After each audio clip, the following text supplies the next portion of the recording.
Last part में हमने ये देखा था कि जो मिस्टर हैंडसम है हमारी सूजन को वो जानता है 9 साल पहले ही, क्योंकि जब उसके भाई की डेथ हुई थी, उसके बड़े भाई की डेथ, तब उस फ्यूनरल में उसने देखा था सूजन को और तभी से वो ना कहीं पसंद आ चुकी थी हमारे हीरो मिस्टर हैंडसम को। और अभी हमें प्रेजेंट का सीन दिखाया जाता है जहाँ पे ना हमारी सूजन बहुत ज़्यादा खुश होती है क्योंकि उसे लगता है कि आज मुझे मिस्टर हैंडसम को फेस नहीं करना पड़ेगा, यानी कि ताइवान को, क्योंकि वो तो अपने बड़े भाई की फ्यूनरल सेरेमनी पे गया होगा। इस वजह से मुझे सारा काम अपना कर लेना चाहिए, उसके बाद मैं अपना आराम करूंगी और मुझे जो करना है मैं वो करूंगी। वो फिर जो लॉन्ड्री का काम होता है वो करने के लिए जाती है मिस्टर हैंडसम के घर के बाहर और तभी वो देखती है कि मिस्टर हैंडसम उसके सामने ही खड़ा है, वो भी आधे कपड़ों में, यानी कि इसने बटन नहीं लगाए हैं अपने कपड़ों के। फिर ताइवान पूछता है कि क्या तुम्हारे पास टाइम है और सूजन सोचती है कि क्या सच में मेरे पास इसके लिए टाइम है जो कि अभी आधे कपड़ों में मेरे सामने खड़ा है। सूजन फिर सोचती है कि क्या ये इस मौके का फायदा उठाने वाला जब इसकी मॉम यहाँ पर नहीं है, या फिर ये किसी महिला को लेकर आना चाहता है और या तो फिर कल रात का इसने जो किया वो मुझसे साफ कराना चाहता है। पर तभी हमारा ताइवान दिखाता है बटन और कहता है कि मेरे शर्ट की जो बटन है ना वो गिर गई है, तो प्लीज तुम इसे लगा सकते हो क्या मेरे शर्ट पर। और गाइस मैं तो यहाँ पे सोच रही थी कि मस्त ताइवान शर्ट पहना रहेगा और मस्त स्टिच करेगी, लेकिन ऐसा सीन नहीं है, ठीक है। यहाँ पे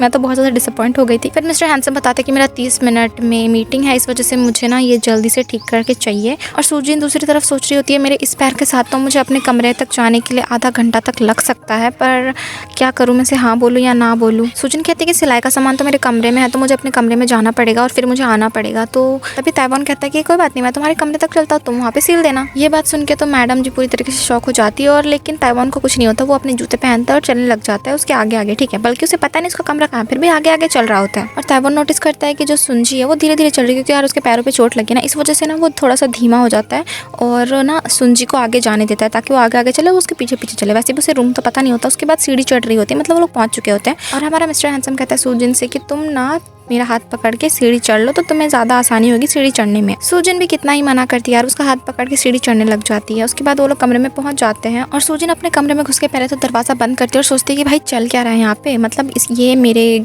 घर तक, मतलब मेरे कमरे तक आ चुका है और वैसे भी मुझे कुछ करना नहीं है और मुझे उसके बारे में कुछ ज़्यादा नहीं सोचना चाहिए। उसके बाद वो बाहर आ जाती है सिलाई का वही धागा लेकर और फिर वो कहती है कि बटन दे दो। तभी ना कॉल आता है हमारी सूजन को और वो उठाती है। सामने की साइड एक पब्लिशर होता है, वो कहता है कि आपने जो मुझे फाइल्स भेजी है ना वो थोड़ी सी इनकम्प्लीट लग रही है मुझे, तो आप फिर से वेरीफाई कर दो ताकि मैं उसको पब्लिश कर सकूं। तभी हमारा ताइवान पीछे से आता है और उसके सामने ना बटन थमाने लग जाता है। तभी मैडम जी बोल देती है पब्लिशर को कि मैं कुछ टाइम बाद आपको बता दूंगी। फिर मिस्टर हैंडसम पूरी तरीके से करीब आ जाता है हमारी सूजन के और पता नहीं क्यों करीब आता है, ठीक है। और ना सूजन फिर कपड़ा पकड़ लेती है और फिर वो अपना सिलने लग जाती है और मिस्टर हैंडसम उसके पीछे खड़ा होता है हाफ नेकेड, ठीक है। और तुम एक लड़की हो, तुम्हारे पीछे एक हाफ नेकेड एक हैंडसम सा बंदा खड़ा है या फिर बैठा है, तो तुमको तो नर्वसनेस फील ही होगी। और सूजन को पता होता है कि ताइवान उसे घूर रहा है, ठीक है। इस वजह से उसे थोड़ा बहुत ज़्यादा अजीब लग रहा होता है और वो पीछे मुड़ के देख रही होती है। उसी चक्कर में उसके हाथ पे नीडल घुस जाती है और उसके हाथ से खून जो निकलता है ना वो व्हाइट टी शर्ट पे लग जाता है। और जैसे व्हाइट टी शर्ट पे लग जाता है तो सुंजी बहुत ज़्यादा परेशान हो जाती है क्योंकि उसी के पास एक ही शर्ट होगी, इस वजह से तो उसने बटन सीलने दिया होगा ना, वरना तो वो दूसरी शर्ट पहन लेता। उसके बाद सुंजी ताइवान के पास जाती है उसका शर्ट देने के लिए और कहती है कि मैंने शर्ट तो बटन लगा दी है बट इसमें ना थोड़ा सा खून लग गया, तो आप मुझे बाद में दे देना ताकि मैं इसे धो दूँ। और कहती है मेरा थोड़ा सा ध्यान नहीं था इस वजह से ऐसा हो गया। पर हमारा ताइवान उसको कुछ रिएक्ट नहीं करता है और कहता है कि कोई बात नहीं। फिर पूछता है कि तुम कुछ काम करती हो क्या, तो सुंजी कहती है हाँ मैं काम करती हूँ। फिर ताइवान पूछता है कि अच्छा तुम क्या काम करती हो, घर का काम करती हो, ये काम करती हो क्या। सुंजी कहती है कि तुम्हें कुछ नहीं पता तो मुंह बंद करो। फिर पूछता है ताइवान कि बताओ ना क्या काम करती हो, तो बता देती है कि हाँ मैं एक राइटर हूँ, अब मैं अपनी खुद की बुक लिखती हूँ। तो ताइवान कहता है अच्छा तुम कब से कर रही हो ये, तो सुंजी बताती है हाँ कुछ सालों से कर रही हूँ मैं ये सुन के थोड़ी सी स्माइल आ जाती है हमारे ताइवान के चेहरे पे। उसके बाद ताइवान हमारा मिस्टर हैंडसम वहाँ से जाने लग जाता है। मिस्टर हैंडसम का फ्लर्टीपन आज जाता नहीं है और यहाँ पे इस लड़के का नर्वसनेस नहीं जा रहा है, पता नहीं इन दोनों में आगे क्या होने वाला है। उसके बाद ताइवान अपनी मीटिंग पे लगा होता है जहाँ पे उसके बगल में उसका असिस्टेंट भी होता है, ठीक है। पर मिस्टर हैंडसम का ध्यान नहीं होता है उसकी मीटिंग पर और उसका ध्यान होता है फोन पे और वो सर्च मार के देखता है सुंजी के बारे में, उसके बुक के बारे में, और उसे पता चलता है कि सुंजी एक राइटर है, अच्छी राइटर है और उसके बुक्स के बारे में भी उससे पता चलता है, जिसका नाम एक बुक का नाम होता है द लिटिल डस्ट करके, ठीक है। और सेक्रेटरी ये सब नोटिस कर रहा होता है और सोच रहा होता है अरे बॉस को क्या हो गया, चल क्या रहा है, क्या सीन चल रहा है यहाँ पे। और वो बॉस से पूछता है कि बॉस आप क्या कर रहे हो, आप ठीक तो हो ना। बॉस कहता है हाँ मैं ठीक हूँ और मैं अपना काम कर रहा हूँ, पता नहीं कौन सा काम कर रहा है, ठीक है। तो फिर बॉस जो होता है वो देखता है जो लिटिल डस्ट स्पिरिट के बारे में जो कि हमारी प्यारी सुंजी ने लिखा होता है और ये देख देख के मिस्टर हैंडसम हंस रहा होता है। उसके बाद हम देखते हैं सुंजी को जो कि कहीं गई होती है और वापस घर आ रही होती है, तभी उस सामने उसे दिखता है ये ली भड़वा, ठीक है। ये ली भड़वा फूलों का गुलदस्ता लेके उसके सामने खड़ा होता है और पता नहीं कुछ कहने की कोशिश कर रहा होता है, पर हमारी सुंजी उसको भाव न देते हुए वहाँ से निकल जाती है इग्नोर करके। और इस ली भड़वे को कुछ समझ आ नहीं रहा होता है, तो फिर वो सुंजी को रोकता है और कहता है कि हे मैं तुमसे बात कर रहा हूँ, तुम कहाँ जा रही हो, मेरी बात तो सुनो। सुंजी उसकी तरफ देखती भी नहीं है और पूछती कि क्या काम है तुम्हें, जल्दी बोलो। फिर ये ली कहता है, मतलब एहसान परेशान करने टाइम कहता है कि देखो तुम जल्दी में हो तो मुझे तुम्हें कुछ कहना है, ऐसा बोल के उसके सामने आ जाता है। फिर उसको फूलों का गुलदस्ता दिखाता है और कहता है तुम मुझसे शादी करोगी क्या, और कहता है कि मैं तुम्हारे साथ जिंदगी बताने के लिए तैयार हूँ, और कहता है कि मैं सीरियस हूँ, मैं तुमसे सच में शादी करना चाहता हूँ और मैं बहुत ज्यादा सोच कर समझ कर तुम्हारे पास आया हूँ। सुजन फिर उसी मोमेंट को याद करने लग जाती है जहाँ पे ना इसी भड़वे ने बुराई कर रहा था हमारी सुजन के बारे में और कह रहा था वो लंगड़ी है ये वो। फिर सुजन कहती है अच्छा बताओ मेरी कीमत कितनी है। तो फिर ना ये कहता है कि क्या। फिर सुजन गुस्से में पूछती है कि बता मेरी कीमत कितनी है, और पूछती है कि तू मुझसे शादी करना ही क्यों चाहता है जबकि तू कह रहा था कि मैं ऐसी हूँ मैं वैसी हूँ, अब तेरे को क्या हो गया। और उसके बाद ये लड़का ना घमंड में आ जाता है, अपना असली औकात दिखाता है और कहता है कि तुम्हें क्या लगता है कि तुम्हारे पास बहुत सारे ऑप्शन, तुम्हारे पास और कोई ऑप्शन नहीं है मेरे अलावा, ठीक है, इसलिए मुझसे शादी कर लो। अभी से इतना अब्यूसिव हो रहा है भाई, ऐसे कोई बिहेव करेगा तो कोई भी लड़की नहीं मिलेगी इस भड़वे को। और फिर ये आके कह रहा होता है कि तेरी दादी ने कहा था इसलिए मैं तेरे से शादी कर रहा था। सुंजी कहती है फिर मेरी दादी से शादी कर लेना। फिर ये भड़वा कहता है कि तुझे क्या लगता है तेरी बहुत ज्यादा औकात है, तेरी औकात इतनी है ठीक है, तो तू ना ज्यादा कुछ एक्सपेक्ट मत कर। और फिर सुंजी का हाथ पकड़ के ना जबरदस्ती उसे लेकर जाने की कोशिश कर रहा होता है, और सुंजी दूसरी तरफ उसे कह रही थी तुम ये क्या कर रहे हो, मेरा हाथ छोड़ो। तभी वो भड़वा कहता है कि मैंने ना तुमसे जब प्यार से बात की तो अब तुम्हें समझ नहीं आ रहा था ना, अब भुगतो करके उसे जबरदस्ती खींच कर ले जा रहा होता है, और सुंजी वहाँ पे कह रही होती है कि मेरा हाथ छोड़ो। तभी यहाँ पे हमारे मिस्टर हैंडसम की एंट्री होती है, और मिस्टर हैंडसम को देखते ही ये जो फूल वाला होता है ठीक है, मिस्टर हैंडसम बहुत ही गंदा वाला इस फूल वाले का करने वाला है, मतलब इस भड़वे का। फिर ये भड़वा पूछता है कि तुम कौन हो। तो यहाँ पे मिस्टर ली मतलब सॉरी मिस्टर हैंडसम जब इस सीन में एंट्री करता है ना, तभी वो देखता है कि हमारे मिस्टर सिंजी जो है वो नीचे गिर चुकी है। क्यों? क्योंकि सिंजी के पैर कांप रहे होते हैं यार, मिस्टर हैंडसम को देख के उसके पैर कांप रहे होते हैं, और इस ली ने उसके साथ जैसा बिहेव किया होता है इस वजह से उसके पैर कांप रहे होते हैं, इस वजह से नीचे गिर जाती है। उसके बाद मिस्टर हैंडसम आता है हमारी सुंजी के पास और कहता है कि मैंने जो मंगवाया था तुम वो लेकर आ गई क्या। और उसके बाद सुंजी देखती है मिस्टर हैंडसम को, और मिस्टर हैंडसम देखता है सुंजी को, दोनों के आंखों में आंखें मतलब बातें हो रही होती है, ठीक है तुम समझ जाओ। उसके बाद मिस्टर हैंडसम खड़ा होता है बदला लेने के लिए।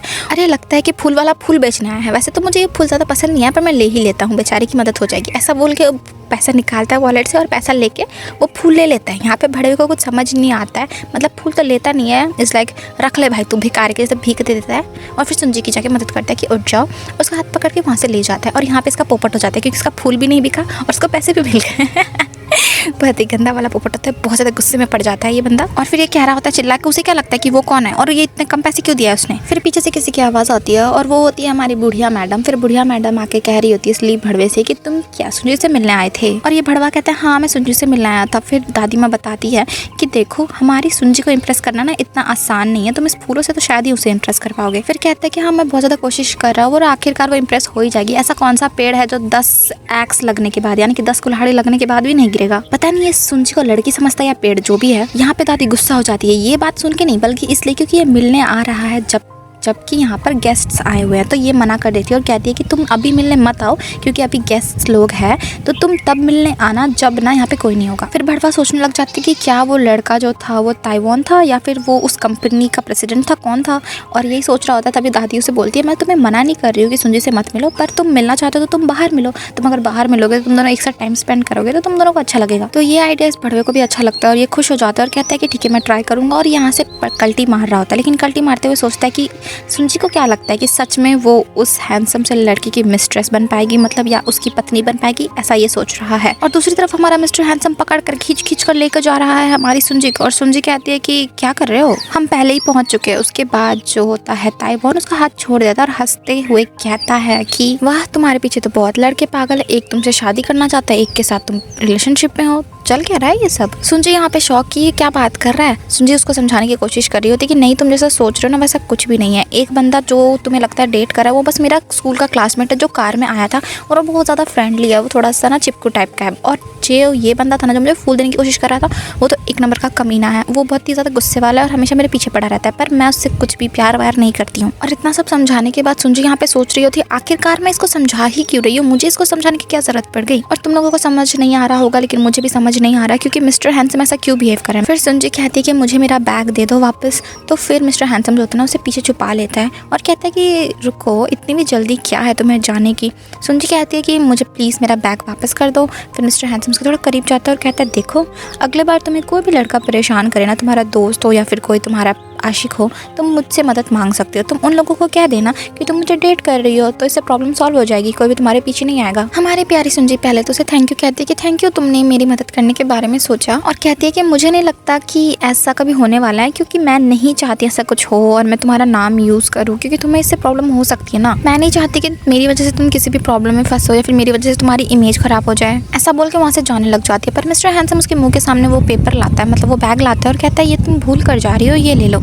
पर सुंजी कहती है कि नहीं तुम रख लो। और फिर मिस्टर हैंडसम पूछता है कि आखिर ये तो बता दो कि इसमें है क्या। तो सुंजी कहती है इसमें राइस केक है जाने से पहले। और फिर हमें दिखाया जाता है मिस्टर हैंडसम को जो कि अभी जस्ट निकला था बाथरूम से ठंडे पानी से नहाकर, पर अभी भी ये गर्म ही लग रहा है और गीले गीले बालों से ठंडी ठंडी बूंदें टपक रही होती है। तभी वो देखते हैं स्नैक्स को और सोच रहा होता है लगता है कि उस सूजी ने मेरे ऊपर कोई जादू कर दिया है, क्या वो किसी जादूगरनी की बेटी है। और फिर वो स्नैक खाते हुए सोचता है अच्छा तो है ये, और सोचता है अगर कर भी दिया होगा तो मेरे लिए ही अच्छा है। मतलब ये पूरी तरीके से पागल हो चुका है, पता नहीं प्यार में या फिर क्या में। फिर हम देखते हैं सूजिन को जो कि अपनी एक आंटी के पास होती है, मतलब ये आंटी होती है इस जगह की केयर टेकर जो कि यहाँ पे काम करती है, पर क्योंकि इनकी तबीयत खराब होती है तो हमारी सूजिन सारा काम कर रही होती है। और फिर सूजिन गई होती है इस आंटी के पास और जाके ना दे रही होती है आंटी को कि ये मैंने मिठाई बनाई थी कल और ये बहुत ज़्यादा टेस्टी है, तो मैं आपके लिए लाई। और ये आंटी पहले तो देखती है कि क्या ऐसा रिएक्शन होता है आंटी का, क्योंकि सूजिन ना ज़्यादातर खाना बनाती नहीं और कभी कभी बनाती है और वो भी ज़्यादा कुछ अच्छा नहीं होता है। पहले तो आंटी खाती है और कहती है हाँ ठीक ही ठाक है। और सूजिन सोच रही होती है मैं तो वो राइस केक लेकर आई थी इनके लिए, बट वो राइस केक तो उस हैंडसम ने ले लिया, और जब उसने मुझे ऑफर किया था ले लेने के लिए तो मुझे ले लेना चाहिए था। और आंटी फिर उसे पूछ रही होती कि क्या हो गया, तुम कहाँ खोई हो। फिर सूजिन कहती है कि नहीं कुछ नहीं हुआ है। और उसके बाद मैडम देखती है, सॉरी आंटी देखती है कि तुम्हारे ये ड्रेस पे क्या गंदगी लगी हुई है। तो सूजिन कहती है कि नहीं वो मैं थोड़ा सा गलती से गिर गई थी ना इस वजह से। तो फिर मैं जो आंटी होती है बहुत ज़्यादा परेशान हो जाती है, कहती है तुम्हें अपना ख्याल रखना चाहिए, तुम इतने दूर क्यों गई थी जबकि तुम्हारे पैर पे चोट लगा, तुम्हें पता है ना, क्या हम हॉस्पिटल चले, तुम्हारे पैर पे फिर से चोट लग गया क्या। तो सूजिन कहती है नहीं मैं ठीक हूँ। पर सूजिन सोच रही होती है कि ये ना बहुत ही ज़्यादा फिक्र करती है, अपनी फिक्र तो कभी करती नहीं और मेरी फिक्र इतनी ज़्यादा करती है। ये आंटी जो होती है ना सूजिन की फिक्र बिल्कुल उसकी मॉम की तरह करती है और सूजिन को भी उसकी मॉम की जैसी ही लगती है, मतलब माँ की तरह ही प्यार करती है ये आंटी और सूजिन को बहुत ज़्यादा अच्छा लगता है। पर कभी कभी ना ये आंटी बहुत ज़्यादा सीरियस हो जाती है और यहाँ से ना भाग जाती है सूजिन ये बोल के कि मुझे कुछ काम है। और सूजिन अपने कमरे में जाकर सोच रही होती है आखिरकार मैं आंटी से डांट खाने से तो बच गई। और आंटी छोटी छोटी बातों पे ही बहुत ज़्यादा चिंता करने लग जाती है जो कि ज़्यादा चिंता करने वाली भी नहीं होती। उसके बाद सूजिन देखती है उसके घर के सामने ना एक पॉलीथीन रखा होता है, वही पॉलीथीन जो वो मार्केट से लेकर आई थी, यानी कि वही हनी राइस केक। और सोच रही होती है कि क्या वो इंसान सच में यहाँ पर आया और मेरा राइस केक छोड़कर चला गया और उसने मेरे को कहा था कि मैं उसके साथ रिलेशनशिप में आ सकती हूँ, मतलब ऐसा लोगों को बता सकती हूँ। और फिर सूजिन सोच रही होती है हे भगवान ये सब मैं क्या सोच रही हूँ। उसके बाद सुबह हो जाता है, हमें दिखाया जाता है सूजिन को जो कि ना सो नहीं पा रही होती है ठीक से। क्यों नहीं सोई होती है, क्योंकि उसके ख्यालों में मिस्टर हैंडसम ही आ रहा था, जो सब कल हुआ था वही सब सोच रही होती है सूजिन, इसलिए वो ठीक से नहीं सो पाई होती है। उसके बाद हम देखते हैं सूजिन काम के लिए बाहर आती है और देखते हैं कि बहुत सारी गाड़ियाँ बाहर खड़ी है, पर वो बंदा उसको वहाँ पे दिखाने देता है। वो सोचती है कि अच्छी बात है मुझे उसको देखना नहीं पड़ेगा आज, पर ऐसा कहते हैं उसके सामने मिस्टर हैंडसम दिख जाता है, वो भी अच्छे से कपड़े पहन के और वो गोल्फ खेलने जाने के लिए बिल्कुल ही रेडी है।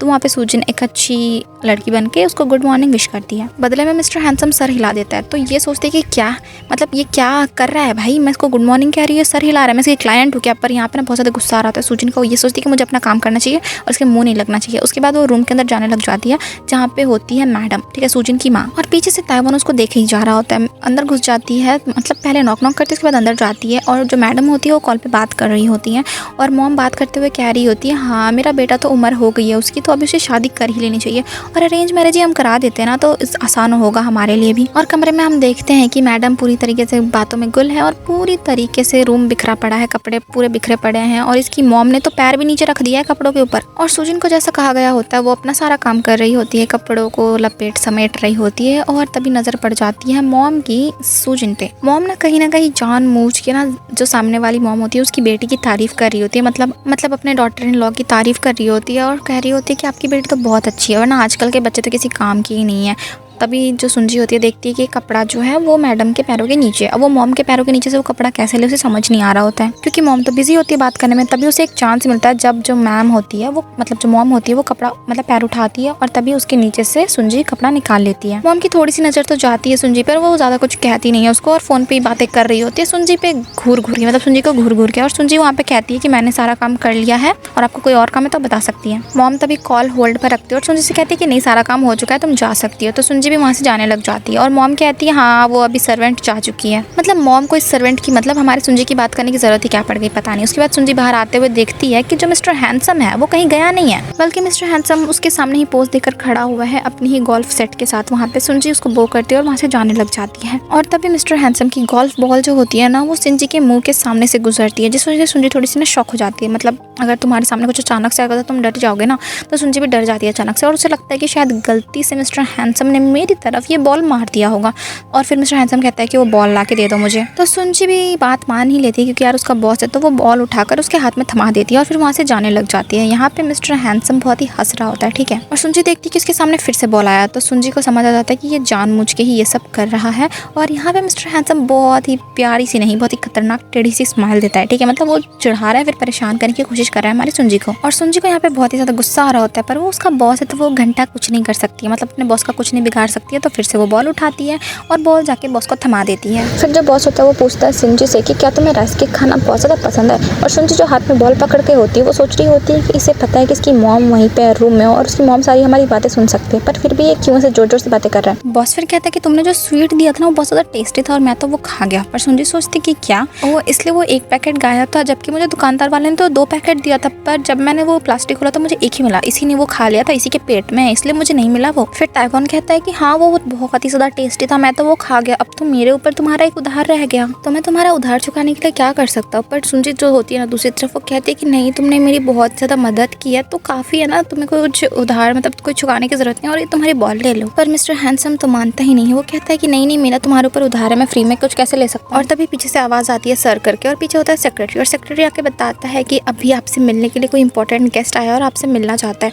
और ताइवान गुस्से में कहता है कि लगता है कि उस गेस्ट ने पी लिया, वरना इस समय पर मिलने कौन आता है आखिरकार। और जो ताइवान होता है ना अपना गोल्फ ना उस गोल्फ सेट में रख के वहाँ से जाने लग जाता है और सुंजी बेचारी हाथ में वो बॉल पकड़ के रह जाती है, ठीक है। मतलब उसका पोपट ही हो चुका होता है ऐसा समझ लो। और बॉस वहाँ पे फोन देखकर जा रहा होता है, बहुत ज़्यादा गंदा लगता है सुजिन को। और सुजिन फिर कस के वो बॉल को दबा लेती है हाथों में। और यहाँ पे जब मिस्टर हैंडसम जा रहा होता है तब भी जो पीछे देखता है कि जो सेक्रेटरी और उन दोनों की बातें बहुत अच्छी चल रही होती है, क्योंकि सेक्रेटरी कह रहा होता है कि मैडम आप कैसी है, हाय हेलो कर रहा होता है और सुजिन भी बहुत ही अच्छे से रिप्लाई देती है। और फिर ये सेक्रेटरी कहते हैं हाँ आज का मौसम तो बहुत बढ़िया है ना। सुजिन कहती है हाँ मौसम तो वैसे काफ़ी अच्छा है। फिर वो बॉल वहाँ पे रख के ना जाने लग जाती है और पता नहीं शायद यहाँ पे मिस्टर हैंडसम को बहुत ज़्यादा जलन महसूस होती है। फिर अपने सेक्रेटरी को कहता होता है कि क्या तुम ना काम के टाइम पर यहाँ पे लड़कियों के साथ फ्लर्ट कर रहे हो। लिटरली भाई उस बंदे ने फ्लर्ट भी नहीं किया होता है। और फिर बॉस ना डांट रहा होता है सेक्रेटरी को और सेक्रेटरी समझाने की कोशिश करता है नहीं सर आप गलत समझ रहे हो। फिर बॉस कहता है सेक्रेटरी के ठीक है वो सारी बातें छोड़ो और मुझे एक बुक की ज़रूरत है, तुम वो बुक लेकर आ जाओ। तो फिर सेक्रेटरी पूछता है कि आपको बुक की ज़रूरत है, उस बुक का नाम क्या है। तो बॉस बताता है कि उस बुक का नाम है कॉटन बॉल। और फिर सेक्रेटरी पूछता है कि क्या सर आपको सच में इस बुक की ज़रूरत है। और यहाँ पे मिस्टर हैंडसम बड़ी स्माइल के साथ कहता है कि हाँ मुझे ज़रूरत है। उसके बाद सिंजी अपने कमरे में आ जाती है और कमरे में ना मिरर में आके देख रही होती है, मतलब हाथ धोते धोते मिरर में दिख रही होती है और सोच रही होती है ताइवान के बारे में। और बहुत ज़्यादा गुस्सा भी हो रही होती है क्योंकि उसे अच्छा नहीं लग रहा होता है जिस तरीके से ना ताइवान उसे ट्रीट करता है। मतलब वो पता नहीं उसके साथ करना क्या चाहता है, या तो वो उसके साथ फ्लर्ट करा या फिर उसके साथ खेलना चाहता है। ये सोच के बहुत ज़्यादा परेशान हो जाती है सुंजी और वो ना थक हार के सो जाती है। पर सोने से पहले वो सोचती है कि मुझे इन माँ बेटों के चक्कर में नहीं पड़ना है क्योंकि यार मेरी औकात इनके सामने कुछ नहीं है।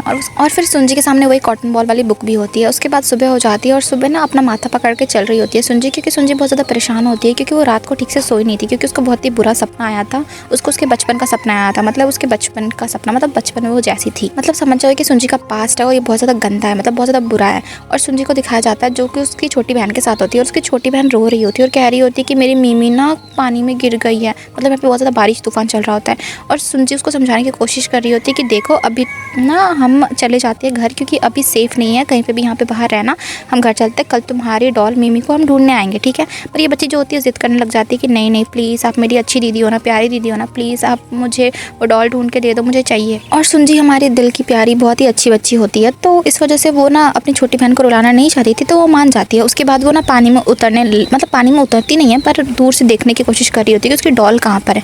और ये बच्ची बहुत ही ज़्यादा हरामी बच्ची है, ठीक है।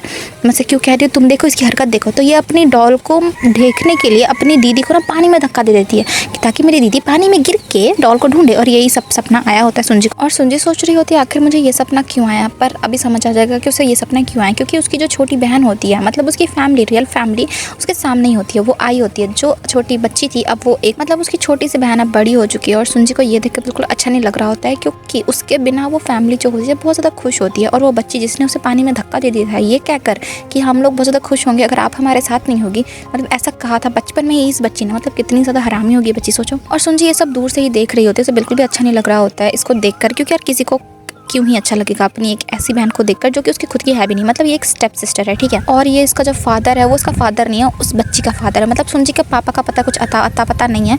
और ये इसकी माँ ने ना दूसरी शादी कर ली थी, और दूसरी शादी से ये इसकी छोटी बहन आई थी। और एक्सीडेंट वाले दिन मॉम के पास दो ऑप्शन था, या तो वो अपनी बेटी को चूज़ करे या फिर वो सिंजी को चूज़ करे। पर वो ना अपनी बेटी को चूज़ करते, मतलब सिंजी भी उसकी बेटी है, पर सिंजी का पापा तो है नहीं उसके साथ, तो मॉम नहीं चूज़ करती सिंजी को, वो ना उस छोटे बच्चे को चूज़ करती है। और सिंजी को हॉस्पिटल लेके जाया जाता है। और हाँ, ये बात बिल्कुल ही सच है कि हर माँ बाप बच्चे डिजर्व नहीं करते। इसकी माँ आके ना इससे कहती है कि देखो बेटा, तुम्हारी किस्मत बहुत ज़्यादा अच्छी है, क्योंकि तुम्हारा पैर जो है ना वो फंस गया था पत्थरों में, और तुम इस बात का कोई भी बतंगड़ मत बनाना, ठीक है, भले ही। और अच्छी बात यह है कि तुम्हारी जान तो बच गई ना, इसलिए तुम ज़्यादा मत रो, ज़्यादा मत दुखी। और रो ना ऐसे चिल्ला चिल्ला के ना समझाने की कोशिश कर रही थी कि तुम्हें कुछ नहीं हुआ है। और कहती है कि तुम्हारी छोटी बहन को माफ़ कर दो, उससे गलती हो गई ना, और वैसे भी कोई प्रूफ नहीं है तुम्हारे पास कि तुम्हारी छोटी बहन ने तुम्हें धक्का दिया है, और तुम्हें तो खुशकिस्मत होना चाहिए कि तुम चल सकती हो, तुम मरी नहीं। और ये सारी बातें सुन के यार किसी बच्चे को कैसा ही लगेगा। और सुंजी की माँ भी बहुत ज़्यादा कमीनी है, और उसकी जो बेटी है वो भी बहुत ज़्यादा कमीनी है। ये दोनों मिलकर ना सुंजी को बहुत ज़्यादा परेशान करने वाले, पर मिस्टर हैंडसम जो है हमारी सुंजी की मदद करने वाला। और यहीं पे ये एपिसोड खत्म हो जाता है। मैं तुम्हें एक स्पॉइलर बता दूँ तो जो हमारा मिस्टर हैंडसम है ना,